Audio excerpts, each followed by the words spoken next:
Everyone, আজকে আমি আবার শুরু করছি আমার আরেকটা ডেলি ব্লগ নিয়ে। আমার আজকের ডেলি ব্লগে থাকছে আমি কি কি রান্নাবান্না করলাম আজকে।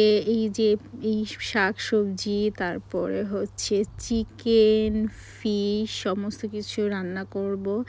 এখানে দুই প্রকারের ইলিশ আছে, এটা হচ্ছে এমনি নর্মাল ইলিশ আর এটা হচ্ছে নোনা ইলিশ। রবি আগে থেকেই আমাকে কেটে বেছে রেডি করে দিয়ে গিয়েছিল। আমি ঝটপট, বেবি ঘুমিয়েছে, ঝটপট রান্না বসিয়ে দিব। এখানে চিকেনটা একদম হাতে মাখিয়ে জাস্ট বসিয়ে দিয়েছি। আমি এরকম রান্না করি, এটাই সুন্দর করে মাখিয়ে তারপরে আমি একেবারে ঢাকা দিয়ে রেখে দেবো, কারণ যে চিকেনটা যেহেতু হার্ড চিকেন, রান্না হতে সময় লাগবে। এ পাশে আমি এই যে একটা শাক ছিল, এটা জাস্ট পেঁয়াজ এবং কাঁচামরিচ দিয়ে রান্না বসিয়ে দেব। এখানে ইলিশ মাছ, এটা আপনাদের একটু বলে রাখি, এটা কিন্তু নোনা ইলিশ। তো এই ইলিশ মাছটা কচুলতি দিয়ে রান্না করব। আমি সব হাতে সাজিয়ে রান্না করব, 3-4টা চুলা সব একসাথে বসিয়ে দিব। যেহেতু আমার সমস্ত কিছু আগে থেকে কাটা বাছা আছে, এই জন্য এই যে কচুলতিটা মাছটা একসাথে সুন্দর মতো করে আমি মেখে এই যে এখানে বসিয়ে দিয়েছি। সুন্দর করে নেড়ে চেড়ে একটু কষানো হলে দ্যাটস ইট, এটা রান্না হতে থাকবে। এদিক দিয়ে এই যে এখানে আমার শাকটাও হয়ে গেছে। তারপরে এবার দেখেন অনেক সুন্দর সান উঠছে, তো বেবির জামা কাপড়গুলো শুকাইতে হবে। তো আমি গার্ডেনে নিয়ে আসলাম ওর জামা কাপড়গুলো শুকানোর জন্য। এটা আমার প্রত্যেক দিনের একটা ইম্পর্টেন্ট কাজ। এখানে হচ্ছে স্পিনাচ দিয়ে আমি যে ইলিশ মাছটা রান্না করব, এটাও সেম ওয়েতে আমি আসলে খুবই শর্টকাট রান্না করতেছি, কারণ আমার সবসময় একটা রাশ থাকে যে কখন বেবি উঠে যাবে।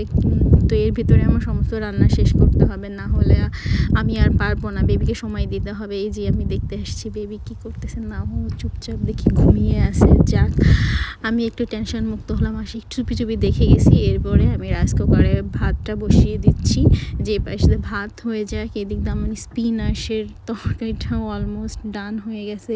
এদিকে চিকেনটা দেখতেছি, চিকেনটা হচ্ছে, চিকেনটা সময় লাগবে, এবং কচুলতিটাও প্রায় হয়ে আসছে। এদিকে আমি বেবির খাবার বের করে গরম করতেছি, কারণ বেবি ঘুম থেকে উঠলে ওকে খাবার দিতে হবে।